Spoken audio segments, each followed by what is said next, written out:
Everyone, good morning, welcome to YouTube channel high AIIMS. तो यार हम लोग पढ़ रहे हैं क्लास 10th की फिजिक्स और आज ही लेक्चर नंबर 3 है और इसके अंदर हम लोग डिस्कस करने वाले हैं बहुत सारे questions related to ray diagram. जो अभी पिछले लेक्चर में हमने डिस्कस किया कि रे डायग्राम क्या होता है, कॉन्केव के लिए रे डायग्राम को किस तरीके से हम लोग ड्रॉ करते हैं और कॉन्वेक्स के लिए किस तरीके से रे डायग्राम को हम लोग ड्रॉ करते हैं। तो आज उन्हीं के ऊपर हम लोग यार क्वेश्चन करने वाले हैं और उसके बाद में हम लोग डिस्कस करेंगे कि मिरर फॉर्मूला क्या होता है और देन उसके बाद में हम लोग डिस्कस करेंगे कि मैग्निफिकेशन ऑफ मिरर क्या होता है और लीनियर मैग्निफिकेशन के बारे में हम लोग यहाँ पे डिस्कस करने वाले होंगे। देन उसके बाद में फिर से हम लोग क्या करेंगे, मिरर की फॉर्मूले के ऊपर एक और न्यूमेरिकल को डिस्कस करेंगे। तो स्टार्ट करते हैं यार आज के लेक्चर को। तो सबसे पहले यहाँ पे ये सारी चीजें हमने डिस्कस कर लिया, ये पार्ट हो गया हमारा, ये भी हो गया। एंड देन उसके बाद में यार यहाँ पे आ जाता है क्वेश्चन, आ जाता है एक प्यारा सा क्वेश्चन है जिसको हम लोग यहाँ पे फटाफट जो है डिस्कस कर लेते हैं यार। थोड़ा सा यहाँ पे क्या करना पड़ेगा, आपको रिवाइज करना पड़ेगा जो अभी तक आपने रे डायग्राम वाले कंडीशंस को आपने पढ़ा है कि कौन सा इमेज कहाँ पे होगा, तो किस तरीके से उसका पोजीशन होगा और वो इन्वर्टेड बनेगा, रियल बनेगा और किस तरीके की चीजें की इमेज बनेगी। तो अगर इन सब चीजों में आपको प्रॉब्लम हो रहा है और ये सब कॉन्सेप्ट आपको समझने में दिक्कत हो रहे हैं तो यहाँ पे आई टैब पे लिंक आ रहा है, इससे पहले वाला वीडियो जाके आप आराम से देख सकते हैं और अपने कॉन्सेप्ट को और अच्छा बना सकते हैं। और जितना अच्छा कॉन्सेप्ट होगा उतना अच्छा आपको ये सारे क्वेश्चन को समझ में आएगा, नहीं तो आप फिर इसी तरीके से आप क्या करोगे, रिएक्ट करोगे। और मैं नहीं चाहता हूं कि आप इस तरीके से रिएक्ट करें, मैं चाहता हूं आप लोग जेंटलमैन की तरीके से रिएक्ट करें। तो चलिए हम लोग देखते हैं यार कि किस तरीके से इस क्वेश्चन को सॉल्व करना है।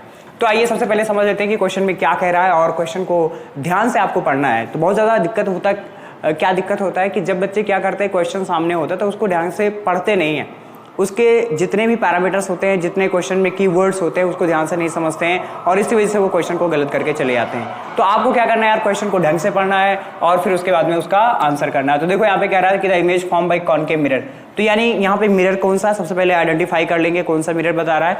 यहाँ पे मिरर आपके पास में कौन सा बेटा, कॉनकेव मिरर है। कैसा मिरर है, कॉनकेव मिरर। ओके, और जैसे ही इसने बोला कि कॉनकेव मिरर है उसके बाद में आपके दिमाग में ये आ जाना चाहिए कि कॉनकेव मिरर की क्या क्या प्रॉपर्टीज होती है और कॉनकेव मिरर में किस तरीके से हम लोग रे डायग्राम को ड्रॉ करते हैं। देन उसके बाद में उसने कहा है कि is observe to be virtual, यानी इमेज का फॉर्मेशन कैसा है बेटा, वर्चुअल है। कैसा है, वर्चुअल है। एंड देन कैसा बेटा, इरेक्ट, कैसा इमेज बन रहा है, इरेक्ट बन रहा है। और तीसरा यहाँ पे क्या कह रहा है बेटा, लार्जर बन रहा है। क्या बन रहा है, लार्जर बन रहा है। तो आप सभी को पता होना चाहिए यार कि कॉनकेव के केस में सिर्फ एक ही कंडीशन ऐसा होता है जहां पे क्या होता है यार कि वर्चुअल और इरेक्ट और लार्जर इमेज बनता है। तो वर्चुअल इमेज कौन सा कंडीशन में बनता है, जब हम लोग क्या करते हैं कॉनकेव मिरर की कंडीशन में, कॉनकेव मिरर के कंडीशन में क्या करते हैं बेटा कि यहाँ पे हमारे पास इस तरीके से अगर हम कॉनकेव मिरर को ड्रॉ करें और मैंने आपको सिखाया था कि ये आपका पोल है और ये क्या है, फोकस है और ये क्या हो जाएगा, सेंटर ऑफ कर्वेचर हो जाएगा। तो जब ऑब्जेक्ट को आप पोल और फोकस के बीच में रखते हो तो इसका इमेज कहाँ बनता था, बिहाइंड द मिरर बनता था इस तरीके से। अगर आपको याद है तो बहुत अच्छी बात है और नहीं याद है तो आप जाके पिछला वाला लेक्चर देख सकते हो, वहां से अपने सारे कॉन्सेप्ट को क्लियर कर सकते हो। तो यहां से देखो बेटा, जब हम लोग क्या करेंगे, फोकस और पोल के बीच में रखेंगे किसी भी ऑब्जेक्ट को तो उसका जो इमेज होगा वो कैसा बनेगा, वर्चुअल बनेगा, इरेक्ट बनेगा और कैसा बनेगा, लार्जर बनेगा। तो इसका आंसर क्या हो जाएगा, इस क्वेश्चन का आंसर क्या होने वाला है, ध्यान से पढ़ते हैं। Between the principal focus and the centre of curvature, तो ये P और C के बीच में कह रहा है तो ये क्या हो जाएगा, गलत हो जाएगा। और यहाँ पे at the centre of curvature, तो ये भी ऑप्शन गलत हो जाएगा। Beyond the centre of curvature, ये भी आंसर गलत हो जाएगा। Between the pole and the principal focus, तो this answer is correct. Okay, तो ऑप्शन डी क्या हो जाएगा, यहाँ पे सही हो जाएगा। तो इस तरीके से आपको क्या करना है यार, टैकल करना किसी इस तरीके का अगर क्वेश्चन आपके एग्जाम में आता है तो आपको इसी तरीके से इस क्वेश्चन को क्या करना है, आसानी से क्या करना है, सॉल्व कर लेना है और अच्छे से आप 1 मार्क्स ले सकते हो। चले हम लोग बढ़ते हैं, देखते हैं नेक्स्ट क्वेश्चन की तरफ, देखते हैं। इसको अच्छे से आप नोट कर लें और समझ लें। चलिए सोचिए इस क्वेश्चन को किस तरीके से सॉल्व करते हैं, समझिए, बताइए आपकी क्या होगा इसका आंसर। सिर्फ बैठने से काम नहीं चलेगा, आपको आंसर भी करना पड़ेगा। तो आप प्लीज पेन और कॉपी लेकर बैठा करो और अब तभी आप क्या कर पाओगे, अच्छे से आंसर कर पाओगे। तो ध्यान से देखोगे यार, यहाँ पे क्वेश्चन को पढ़ते हैं सबसे पहले। तो कह रहा है no matter how far you stand from a mirror, मतलब मिरर से आप कितने दूर खड़े हो ये मैटर नहीं करता है।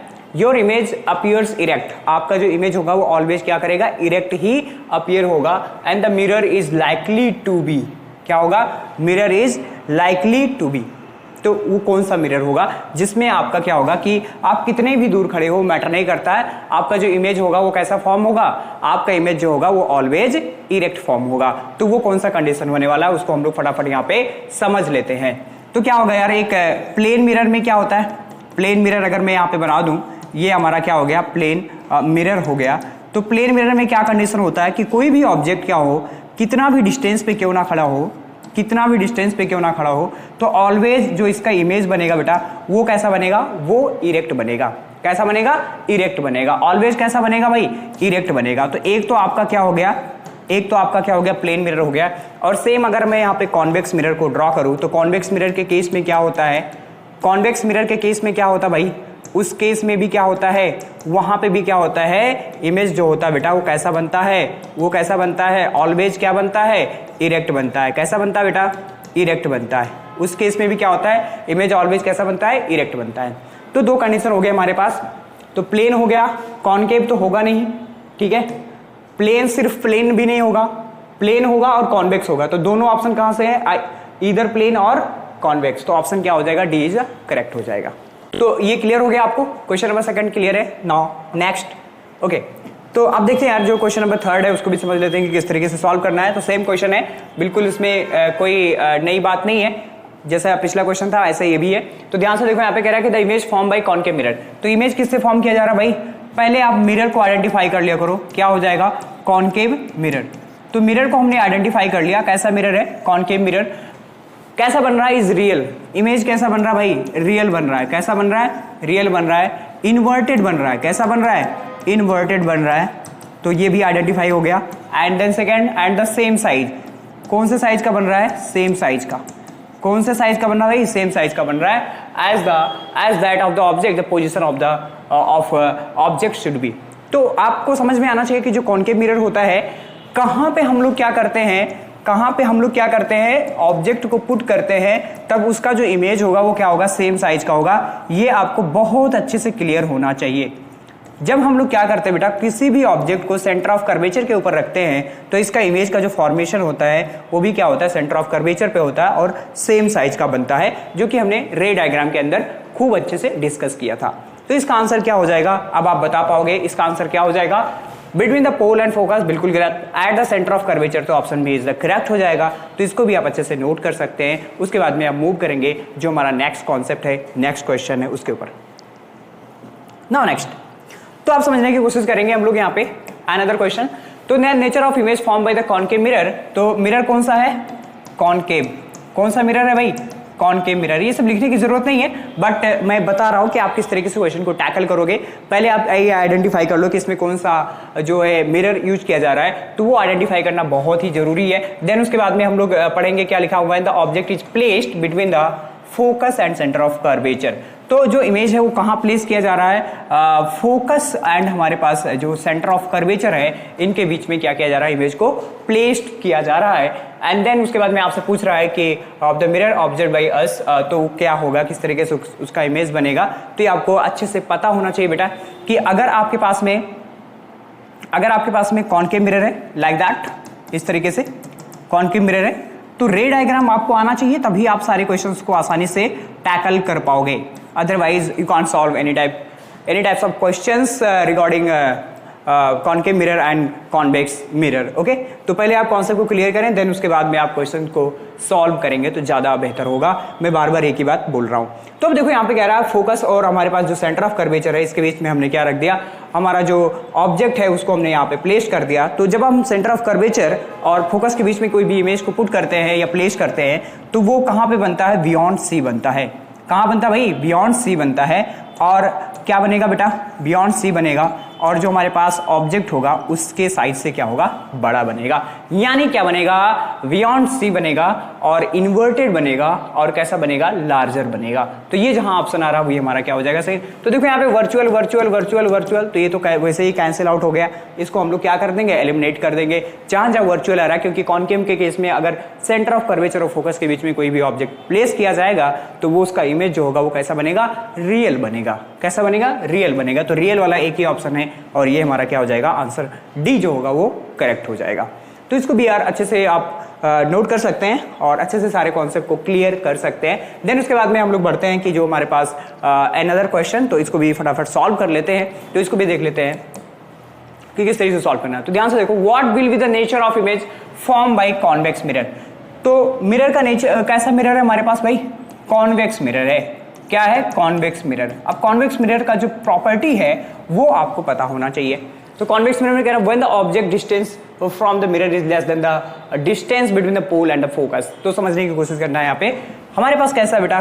कॉन्वेक्स मिरर है, सॉरी, तो हमारे पास कैसा है? कॉन्वेक्स मिरर है। और ध्यान से समझने की कोशिश करना है क्वेश्चन में क्या कह रहा है आपसे।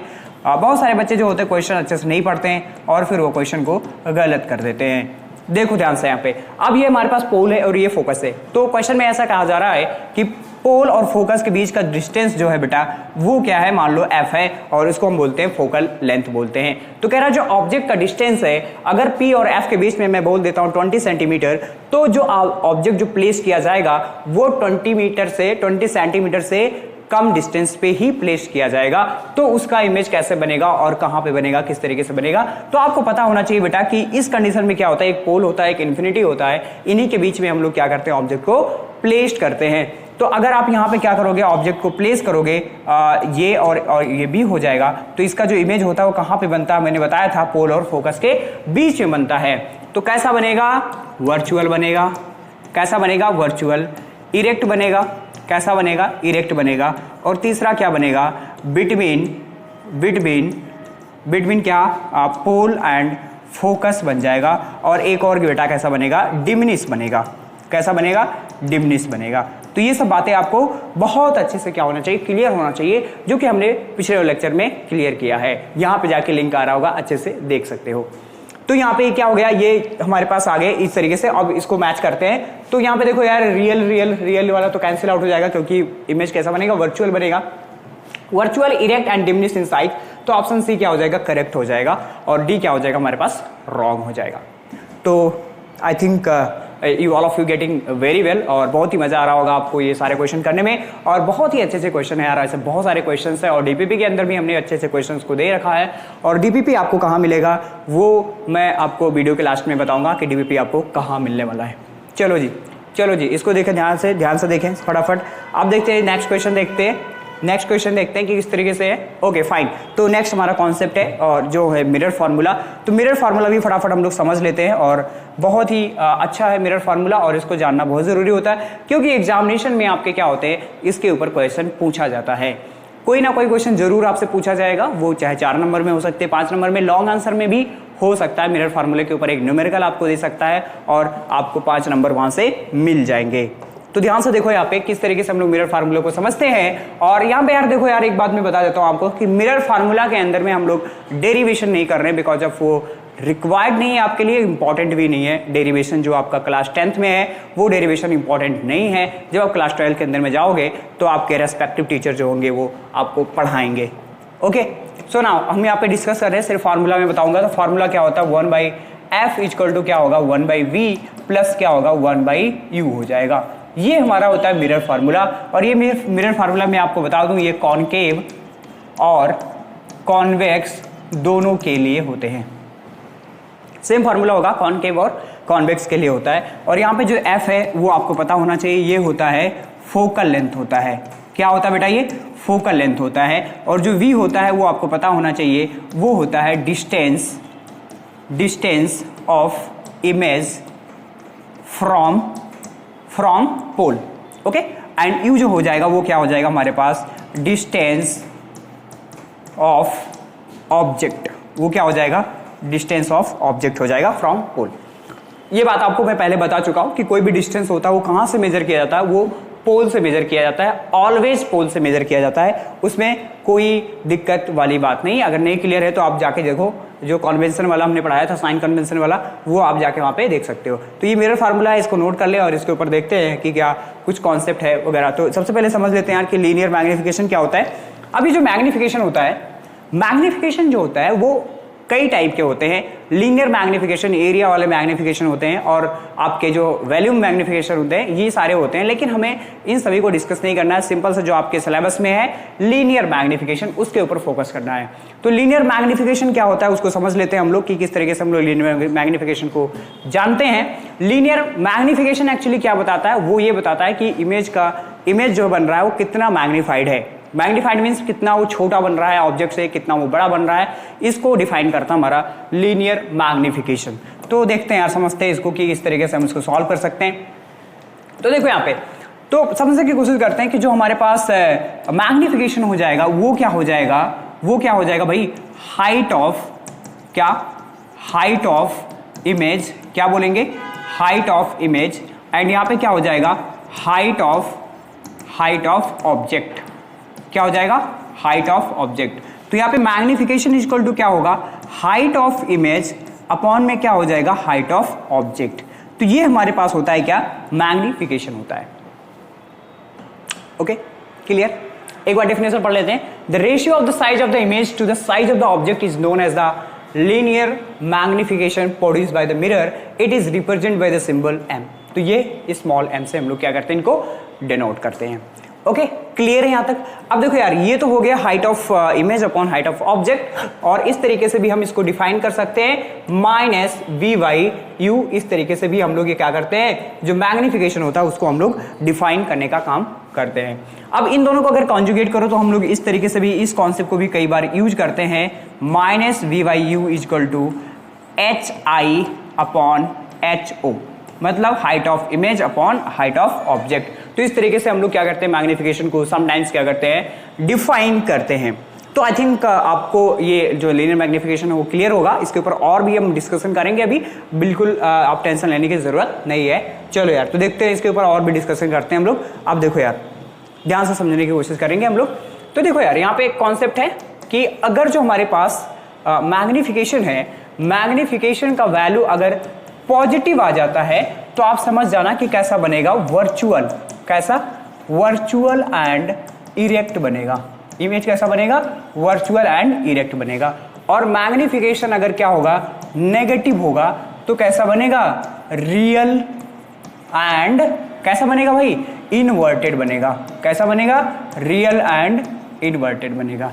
तो ये बात आपको समझ में आना चाहिए कि मैग्निफिकेशन अगर पॉजिटिव है तो इमेज कैसा बनेगा, वर्चुअल एंड इरेक्ट बनेगा, और मैग्निफिकेशन अगर नेगेटिव है तो इमेज कैसा बनेगा, रियल एंड इनवर्टेड बनेगा। और बात समझते हैं यहाँ पे। देखो यार, मैग्निफिकेशन की क्या होते हैं कि अगर वैल्यू ग्रेटर देन 1 है, क्या, अगर मैग्निफिकेशन की वैल्यू ग्रेटर देन 1 आ गया, सॉरी, तो ग्रेटर देन 1 आ गया, तो इस कंडीशन में क्या होने वाला है कि जो हमारे पास हाइट ऑफ इमेज होगा वो ग्रेटर देन होगा हाइट ऑफ ऑब्जेक्ट से। एंड नेक्स्ट यहां पे अगर हम बात करें कि अगर मैग्निफिकेशन इक्वल टू 1 आ जाता है तो क्या हो जाएगा, हाइट ऑफ इमेज और हाइट ऑफ ऑब्जेक्ट क्या होगा, इक्वल हो जाएगा। अगर यहां पे मैग्निफिकेशन लेस देन 1 आता है तो यहां पे क्या हो जाएगा, जो हाइट ऑफ इमेज होगा वो लेस देन होगा हाइट ऑफ ऑब्जेक्ट से। अब देखो ध्यान से, यहाँ पे एक चीज कंसिडर करना है यहाँ पे। तो अगर मैग्निफिकेशन आ जाता है बेटा -2, तो ध्यान से देखना, आप साइन को भूल जाओगे, सिर्फ आप इंटीजर वैल्यू को देखोगे, ठीक है, साइन को भूल जाओगे। तो यहाँ पे क्या है, 2 है, मैग्निफिकेशन क्या है, 2 है, और वो क्या है, 1 से बड़ा है। तो इस कंडीशन में क्या होने वाला है कि जो इमेज का साइज होगा, जो इमेज का साइज होगा वो क्या होगा, ऑब्जेक्ट के साइज से क्या होगा, बड़ा होगा। ये माइनस क्या इंडिकेट कर रहा है, माइनस ये इंडिकेट कर रहा है कि वो जो होगा वो कैसा होगा, रियल एंड इन्वर्टेड होगा। क्या, रियल इन्वर्टेड होगा। तो साइन को आपको नहीं देखना, इंटीजर वैल्यू को देखना, तभी आप कैलकुलेट कर पाओगे कि 1 से बड़ा है या 1 से छोटा है। Clear.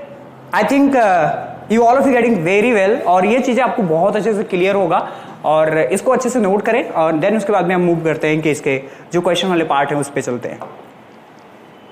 Okay fine, so now अब डिस्कस करते हैं यार, यहाँ पे क्वेश्चन है और प्यारा सा न्यूमेरिकल दिया हुआ है जिसको डिस्कस करते हैं। और आपको बहुत ज्यादा सोचने की जरूरत नहीं, बस ध्यान से समझो कि क्या चीजें यहाँ पे कह रहा है। तो सबसे पहले क्वेश्चन को पढ़ने का काम करते हैं। तो ध्यान से देखो, कह रहा a convex mirror used for rear view on a automobile has a radius of curvature 3 metre. Okay, तो एक कैसा मिरर है, कॉन्वेक्स मिरर है जिसमें रेडियस ऑफ कर्वेचर दिया हुआ है। रेडियस ऑफ कर्वेचर कितना दिया हुआ है, 3 मीटर दिया हुआ है। तो देखो यहाँ पे सबसे पहले हम लोग एक काम करते हैं, यहाँ पे हम लोग कॉन्वेक्स मिरर को ड्रॉ कर लेते हैं। तो इस तरीके से हम लोग ड्रॉ करेंगे, ये हमारा बन गया कॉन्वेक्स मिरर।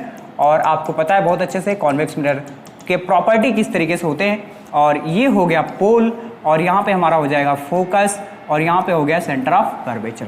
तो इसके अंदर क्या दिया हुआ आपको ये दिया हुआ है कि कि जो हमारे पास रेडियस ऑफ कर्वेचर है, ये जो रेडियस है वो कितना दिया हुआ, 3 मीटर दिया हुआ। कितना दिया हुआ, 3 मीटर गिवन दिया हुआ। अभी बताओ ये 3 मीटर जो होगा वो पॉजिटिव होगा नेगेटिव होगा? पॉजिटिव होगा, ऑब्वियस है। मैंने आपको बताया था कि अगर पोल है और पोल से अगर हम लोग क्या करेंगे, राइट वर्ड में कोई भी डिस्टेंस को मेजर करेंगे तो वो क्या हो जाएगा, पॉजिटिव हो जाएगा। तो यहां से देखो आर, अब देखो यहाँ पे F इक्वल टू क्या होता है, आप सभी को पता होना चाहिए, बहुत ही अच्छे से पता होना चाहिए कि F इक्वल टू क्या होता है भाई, फोकल लेंथ इक्वल टू होता है R/2 होता है। तो यहां से क्या हो जाएगा भाई, 3/2 हो जाएगा मीटर। तो यहां से आ गया फोकल लेंथ आ गया। देन उसके बाद में देखो, if a bus is located at 5 metre from this mirror. तो यहां पे देखो एक प्यारा सा बस खड़ा हुआ है। क्या खड़ा हुआ भाई, प्यारा सा यहाँ पे एक बस खड़ा हुआ है, इस तरीके से बस है। तो यहाँ पे समझने के लिए, बेसिक अंडरस्टैंडिंग के लिए बना देता हूं यार। I am not a artist by the way, okay, क्योंकि मैं आर्टिस्ट नहीं हूं, और यहाँ पे समझने के लिए बना लो। यहाँ पे ये हमारे पास क्या आ गया, बस आ गया, और ये कितने डिस्टेंस पे है भाई, ये कितने पे है, 5 मीटर पे। तो u का वैल्यू पॉजिटिव होगा या नेगेटिव होगा, नेगेटिव होगा। क्या होगा, नेगेटिव होगा। तो u इक्वल टू क्या हो जाएगा यहाँ पे, -5 मीटर, बिकॉज ऑफ पोल से अगर आप क्या करोगे, कोई भी लेफ्ट वर्ड में अगर कोई भी डिस्टेंस को मेजर करोगे तो वो क्या आता है, नेगेटिव आता है। तो यहाँ पे क्या हो जाएगा, नेगेटिव हो जाएगा। अब आपसे कह रहा है क्वेश्चन में, from the mirror find the position, यानी आपको क्या फाइंड करना है, v फाइंड करना है। क्या फाइंड करना है, v फाइंड करना है। Nature and size of the object, size of the image. तो नेचर मतलब मैग्निफिकेशन, ये भी फाइंड करना है, और हाइट ऑफ द इमेज ये भी फाइंड करना है। ओके फाइन, तो इतनी सारी बातें आपको फाइंड करना है। आप चलो यार शुरू करते हैं, हम लोग आज कहानी शुरू करते हैं। तो अब आपको पता है यार कि फोकल लेंथ पता हो गया, यू पता हो गया और वी पता हो गया। तो अब हम लोग मिरर फार्मूले की हेल्प से क्या करेंगे, इसको आसानी से कैलकुलेट कर लेंगे। ओके, तो यहाँ पे क्या लिखेंगे, नाउ यूजिंग मिरर फॉर्मूला। क्या, मिरर फॉर्मूला। तो अब हम लोग क्या कर रहे हैं, मिरर फॉर्मूला यूज कर रहे हैं। तो मिरर फॉर्मूला क्या होता है, 1/f equal to 1/v plus 1/u हो जाएगा। तो f कितना हमारे पास, 3/2, और यहाँ पे हमारे पास v पता नहीं है, और यहाँ पे ये क्या हो जाएगा, +1/-5। तो 2 ऊपर चला जाएगा तो यहाँ पे आ जाएगा 2/3, और यहाँ से 1/v और -1/5 आ जाएगा। तो इसको यार फर्दर हम लोग लिखेंगे 1/v इक्वल टू क्या हो जाएगा, 2/3 प्लस 1/5 आ जाएगा। तो 1/v इक्वल टू क्या आ जाएगा, 3 और 5 का एलसीएम 15 हो जाएगा, और 3 5 यहाँ पे 10, और प्लस यहाँ पे क्या हो जाएगा, 3 आ जाएगा। तो यहाँ से फाइनली हमारे पास क्या आ जाए, यहाँ पे 1/v इक्वल टू क्या होगा, 13/15 हो जाएगा, और v इक्वल टू क्या होगा, 15/13 हो जाएगा। और जब इसको यार आप कैलकुलेट करोगे तो क्या आ जाएगा, 1.53 आ जाएगा, या 1.15 आ जाएगा मीटर। तो ये आपके पास में क्या आ गया, क्या आ गया भाई, v का वैल्यू आ गया, यानी पोजीशन का वैल्यू आ गया कि इतने डिस्टेंस पे पोल से आपका जो इमेज होगा वो फॉर्म होगा। अब नाउ इसी लगे हाथ हम लोग क्या करते हैं यार, कि जो हमारे पास मैग्निफिकेशन उसको भी कैलकुलेट कर लेते हैं। तो वो क्या होता है, -v/u होता है। तो यहाँ पे हमारे पास v का वैल्यू कितना आया है, 1.15, और जो u का वैल्यू है वो कितना है, 5 है, वो भी माइनस का। तो ये वाला माइनस, ये वाला माइनस क्या हो जाएगा, मर जाएगा, और यहाँ पे क्या बचेगा, m इक्वल टू क्या बचेगा, 1.15 डिवाइड बाई 5। तो यहाँ से इसको क्या करेंगे, पॉइंट लगाएंगे, तो m इक्वल टू कितना आ जाएगा, 115 डिवाइड बाई 500। कट कर दो, यहाँ पे 100 आ जाएगा, यहाँ पे 23 आ जाएगा। तो मैग्निफिकेशन इक्वल टू 23/100। तो यहाँ से मैग्निफिकेशन कितना आ जाएगा, 0.23। तो आप यहाँ पे देख पा रहे हो बेटा कि मैग्निफिकेशन क्या है, पॉजिटिव भी है, और मैग्निफिकेशन लेस देन 1 भी है। तो कैसा बनेगा भाई, डिमिनिश बनेगा, वर्चुअल बनेगा, इरेक्ट बनेगा। ठीक है, तो सारा सब कुछ हमने यहाँ पे फाइंड कर लिया। एक चीज बच रहा है यहाँ पे, वो भी फाइंड कर सकते हैं हम लोग, कि जो हमारे पास हाइट ऑफ इमेज अपॉन क्या होता है, height of object equal to क्या हो जाएगा भाई, यहाँ पे हमारे पास क्या हो जाएगा, यहाँ पे मैग्निफिकेशन हो जाएगा। क्या हो जाएगा, मैग्निफिकेशन हो जाएगा। तो यहाँ पे देखो क्या हो जाएगा भाई, मैग्निफिकेशन यहाँ पे देखो ध्यान से, यहाँ पे क्या होने वाला है। तो आपको पता होना चाहिए कि हाइट ऑफ इमेज अपॉन क्या, height of object equal to यहाँ पे मैग्निफिकेशन कितना आया, 0.23। तो यहाँ से क्या होगा, height of image equal to 0.23 into क्या होगा, हाइट ऑफ ऑब्जेक्ट। तो हाइट ऑफ ऑब्जेक्ट से जो हाइट ऑफ इमेज होगा वो 0.23 टाइम्स क्या होगा, बड़ा होगा। तो ये सारी चीजें आप क्या कर सकते हो, यहाँ से फाइंड कर सकते हो। तो इमेज कैसा बनेगा, वर्चुअल बनेगा, इरेक्ट बनेगा और डिमनेस बनेगा। ये सबने हमने यहाँ पे क्या कर लिया, फाइंड कर लिया। तो आप स्टार्टिंग से एक बार सब कुछ देख सकते हो, नोट कर सकते हो। और यहाँ पे अगर रे डायग्राम बनाने की कोशिश करें हम लोग तो कैसे बनाएंगे यार, देखो कैसे बनाएंगे, ध्यान से देखो।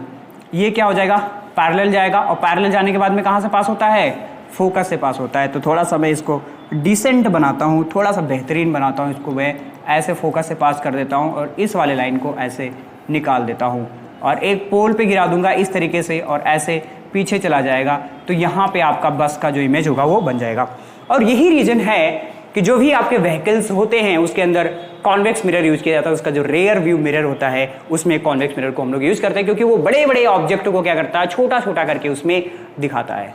ओके फाइन, क्लियर, सब कुछ क्लियर है, सब कुछ क्लियर है, बहुत अच्छे से क्लियर होना चाहिए, कुछ भी आपको छोड़ने की जरूरत नहीं है। पानी पी लेते हैं, गला सूख गया। ओके बेटा, तो अभी और भी क्वेश्चंस हैं यार, और मैं चाहता हूं कि बाकी के जो क्वेश्चन है वो नेक्स्ट वीडियो में ले लूं, बिकॉज ऑफ काफ़ी गर्मी हो रहा है और इसके बाद में हम यहीं पे यार लेक्चर को बाइंड अप करेंगे, है ना। ओके सो फाइन, और आज के यार लेक्चर में इतना ही। तो आज के लेक्चर में इतना ही, मिलता हूँ मैं आपसे नेक्स्ट वीडियो में। बस उसके पहले आपको यार छोटा सा काम करना है। अगर आपको ये मेरा काम पसंद आ रहा है और आपको ये लेक्चर समझ में आ रहा है और कंटिन्यू में हम लोग यार यहाँ पे वीडियो बना रहे हैं और इस चैनल के ऊपर बहुत सारे वीडियो आ रहे हैं, अलग अलग सब्जेक्ट के वीडियो आ रहे हैं, फिजिक्स के, मैथ्स के, और आप देख रहे होगे SST के भी वीडियोज आ रहे हैं। तो जो यार आप रेगुलर स्टूडेंट जो पढ़ते हैं वो आप यहाँ पे देख रहे हो कि आपके लिए कंटेंट जो है प्रॉपर दिया जा रहा है। तो बस आपको छोटा सा काम करना है, चैनल को सब्सक्राइब कर लें और चैनल को लाइक जरूर करें, मतलब वीडियो को जरूर लाइक करें और इसको यार अपने दोस्तों के साथ भी शेयर कर सकते हो, बता सकते हो कि फला नाम का चैनल है और वहाँ पे बहुत अच्छे से पढ़ाया जा रहा है और आप हमें जुड़ें और हमारा क्या करें यार, मोटिवेशन बढ़ाएं कि ताकि हम लोग आपके लिए और अच्छे अच्छे वीडियोज और कंटेंट लाते रहें। So thank you so much for joining us, और आज के वीडियो में इतना ही। मिलता हूँ मैं आपसे नेक्स्ट वीडियो में, तब तक के लिए पढ़ाई करते रहिए। All the very best.